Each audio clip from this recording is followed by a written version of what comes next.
The first use of the term rock and roll as a descriptor of music was by Alan Freed, who changed the name of his Moondog Coronation Ball to Alan Freed's Great Rock and Roll Party. This was due to an injunction from a street musician who had been using the name Moondog before Freed used it for his on-air persona. Prior to that, rockin' and rollin' were generally used separately as euphemisms for sex. Tonight, we're starting at the beginning. Well, not the very, very beginning, but how we got rock and roll. Where did it start? What are the roots of America's great contribution to teenagers all over the world? We are going to look at what factors created the sonic boom we call rock and roll. Welcome to the Musicscope.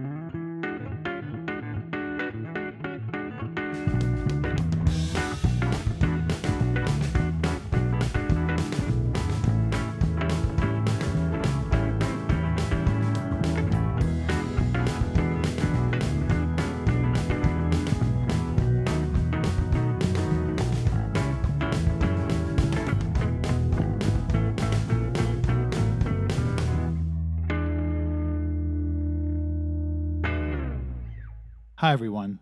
First of all, I wanted to say thank you, and I'm glad that you're here with me tonight. With our new show, I wanted to share my experiences in peeling back the layers of music to see where we come from musically and culturally. And what better way to start than with rock and roll? It's the glue that has bound us all together and created so many subgenres, but it all comes back to a sonic boom that happened in the early 50s. Not only has rock affected popular music, but it's also affected the world by becoming the first music to give teenagers a voice all their own and complete defiance of their parents. It contributed to the civil rights movement, and it redefined what an artist was capable of on their own. It's been a form of expression for youth all over the world and goes through an endless cycle of reinvention. So let's go back to the first inklings of this bold new sound. First, we need to set the scene of life leading up to the 40s and early 50s. Up until that time, music was segregated by race and distance. TV didn't exist, and radio was still relatively new. Most families that could afford a radio only had one, and it resembled a piece of furniture that everyone gathered around like a fireplace. Music and radio were largely regional, with a few networks that broadcasted primetime variety shows and offered some popular singers. In the South, the effects of Reconstruction and Jim Crow were still being felt by African Americans. America had two very distinct and separate populations, separated by race, each with its own culture and music. Rock and roll would ultimately bring these cultures together by combining blues, jazz, country, and pop music to form this new form of music. Now, if we go back to the beginning, the birth of rock and roll started with the automobile, specifically the used automobile. In the 1930s and 40s, the first wave of automobiles was traded in for new models. As they became more affordable, many African American families were able to purchase their very first car. The black population of the South began to move to northern cities that offered better jobs and less risk of racial violence. The Great Migration brought African Americans to cities such as Chicago, Detroit, New York, Seattle, and Los Angeles. They established new communities within these cities, and they brought the language, food, and music of the South with them. With new jobs and better wages, many families found themselves with disposable income for the first time. Being in a new place, they also looked for where they could buy the goods they were familiar with in the South. At that time, radio stations were regional and segregated. Larger radio stations belonged to networks such as NBC, CBS, or ABC, and were generally geared towards white audiences. They would broadcast a variety of programming, such as news, children's shows, serials, classical music, popular music, and sometimes country. As cities faced this influx of new faces in Southern culture, stations began to pop up or change their format to appeal to this large African American population that brought a new target for advertisers. Although they would not usually have the same power and reach as their white counterparts, these stations would bring black music to the air for the first time and provide a key ingredient to launching rock and roll.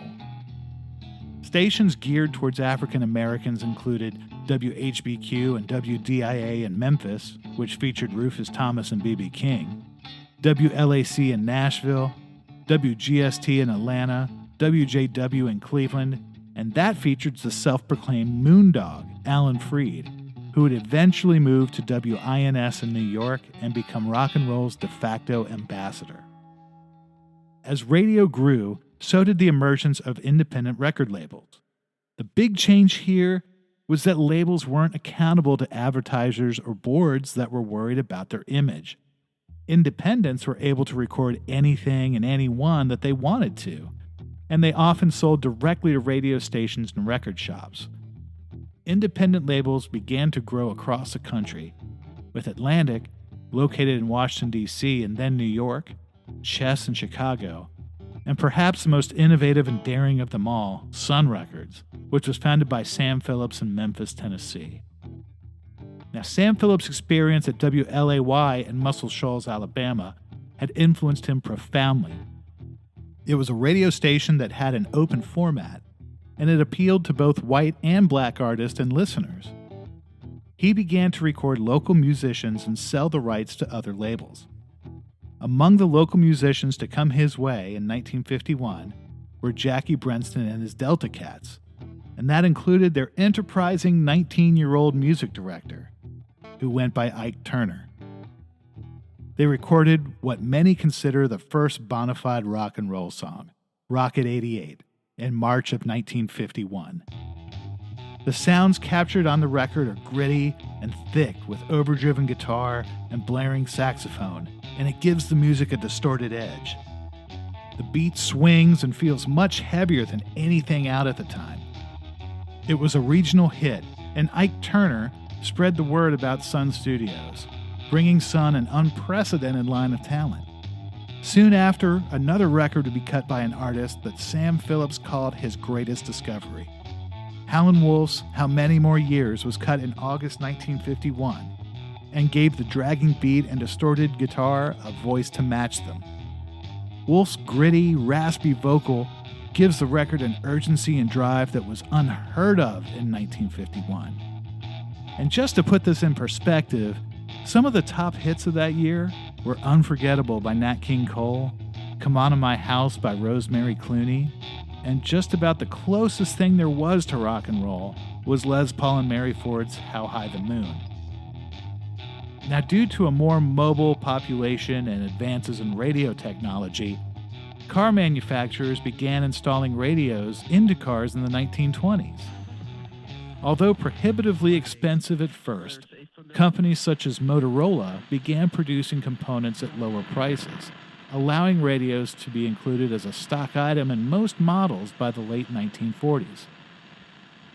This allowed musicians and listeners alike to pick up radio stations as they drove through town, allowing white ears to hear black music in the privacy of their automobiles. Radios at home were often controlled by spouses and parents. Car radios offered the exciting sounds of R&B and jump blues, and it ended up inspiring other musicians to incorporate aspects of this new music into their sound, just as jazz music had influenced songwriters and musicians in the swing music of the 1930s and 40s. Things bubbled just under the surface for a few years. Segregation was still deeply embedded in the South, but white musicians paid attention to rhythm and blues and gospel coming out of black radio stations. Black musicians likewise heard country music from the Grand Ole Opry and a lot of Texas swing music. In 1954, a Western swing band recorded a song that they heard on the radio. Having been inspired by artists such as Big Joe Turner, they were free to record it with their new record label, Decca. But it wasn't until the following year that the song was a hit, after appearing in the movie The Blackboard Jungle, a film about, well, what else? Dangerous, rebellious youth. Rock Around the Clock by Bill Haley and his Comets would bring rock and roll to the American mainstream. Soon, other songs began to infiltrate the charts as well, including one that brought the sound of overdriven guitar originally heard at Sun Studios to the masses, and it would go on to inspire countless youths to pick up the guitar. Chuck Berry's Maybelline. Chuck Berry was a guitar player out of Memphis, Tennessee, and he had been recruited by Chess after Sam Phillips refused to offer Chess Records any more contracts, convinced that they had stolen his artist from under him. Chuck Berry's stream of hits would establish the electric guitar as the instrument most associated with rock music and inspire almost every rock guitar player that came afterward. Overnight, rock music took the country by storm. Little Richard, who was a wild man, wearing makeup and shiny suits, hit the scene and caused a stir with Tutti Frutti. It was a song whose lyrics had been changed to Tutti Frutti, Oh Rudy, from Tutti Frutti, Good Booty. Doo-wop came to the forefront with Only You by the Platters. Doo-wop had been sung primarily on city street corners by young guys who didn't have enough money for instruments. They would imitate the sounds of their voices, giving the unique sound that broke big that year. Doo-wop consisted mostly of ballads that encapsulated teenagers' dreams of true love. This vocal approach, combined with the backing of instrumental groups and a good dose of gospel inspiration, would help give birth to soul just a few years later. Now, New York DJ Alan Freed was constantly promoting rock and roll on the radio, helping to create its rebellious and youthful image. He used teenage slang throughout his broadcast, and he held the first big rock and roll concert. Rock and roll was moving into the mainstream, even though conservative parents resisted. 1956 opened with a new voice that would break rock and roll wide open and cement its place in popular culture. Sam Phillips had said earlier that if he could find a white man that could sing like a black man, he would be a millionaire. In 1954, a truck driver from Tupelo, Mississippi stopped at Sun Studios to record a song for his mother's birthday. Sam Phillips was convinced by his staff to record more songs by the young artist and ended up selling his contract to RCA Records after a version of Arthur Crudup's That's All Right Mama became a regional hit. In January 1956, RCA released their first single featuring Elvis Presley, Heartbreak Hotel. It was an instant smash. Elvis had a string of hits, including Hound Dog, Don't Be Cruel, and Love Me Tender, that would solidify his status as the king of rock and roll. Elvis was all over the radio, and posters and advertising. He was young and handsome, and he conveyed the attitude of edginess and sexiness that was the core of rock and roll. The biggest impact that Elvis had was on June 5, 1956, on The Milton Berle Show. He unveiled his version of Big Mama Thornton's Hound Dog, and he swung his hips much to the horror of white parents. Elvis would also appear on The Steve Allen Show and Ed Sullivan Show that year. Everywhere he went, controversy and advertising dollars followed. Television made rock and roll not just a cultural force, but a financial force as well. American bandstands soon followed, with Dick Clark bringing rock and roll acts to the small screen and teenagers not missing a chance to glance at their heroes. Throughout 1956, rock and roll brought money to all who were involved. Advertisers, publishers, concert promoters, TV shows, radio, and record companies all profited from rock and roll. The artists rarely had independent agents to fight for them, and were taken advantage of regularly in complex contracts that left them with little but enough to live on.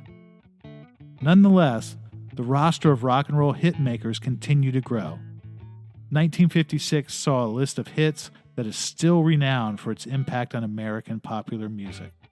Gene Vincent, Bebop-A-Lula, Fats Domino, Blueberry Hill and My Blue Heaven, The Platters, The Great Pretender, Johnny Cash, I Walk the Line, Little Richard, Long Tall Sally, Chuck Berry's Roll Over Beethoven, and Bill Haley's See You Later Alligator.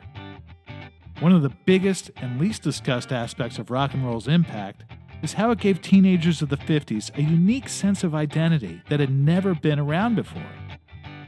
Up to that point, teenagers were expected to follow in the footsteps of their parents and really little else. They listened to their parents' music, wore their parents' clothes, and were expected to carry on the same attitudes that their families had before them. Rock and roll disturbed that flow, and brought about a defiance that infuriated parents and divided the generation that had lived through the hardship of the Depression from the generation that would live off the economic fat of the land in 1950s America. Another area that was challenged by rock and roll was race. Rock gave black artists a chance to play black music without having to filter it for white audiences. Rock and roll hits came from artists of any color. Fats Domino, Chuck Berry, Little Richard, The Platters, and Bo Diddley all carried their inventive influence to a generation of white teenagers who danced to their records regardless of the artist's skin color. Music served as a conduit for the civil rights movement's influence, bringing the message to black and white teenagers all over the country, helping to spark widespread white solidarity with black activists in the 1960s. Between 1955 and 1956, rock and roll sparked a worldwide culture shift, giving power and independence to youth that had never been experienced, and would influence music for generations to come. Artists were inspired to follow the lead of Sam Phillips and later Buddy Holly in becoming independent writers, engineers, and artists. An entire generation of British teens would take the influence from America and return less than a decade later during the British invasion. That would change music even more. The rebellious spirit that inspired rock in the first place can be found at the core of all of its future iterations. From soul to punk to metal to funk to hip-hop, they all share the common thread of fierce independence, ingenuity, and above all, fun. I hope you've enjoyed this dive into the beginnings of rock and roll. You can hear all of the songs we discussed in the podcast on Spotify and Apple Music by searching up Musicscope or clicking on the link included in the description below. I hope you join me next week when we explore the legendary Sun Studios and its crucial role in bringing rock and roll to the masses. Thanks so much for tuning into the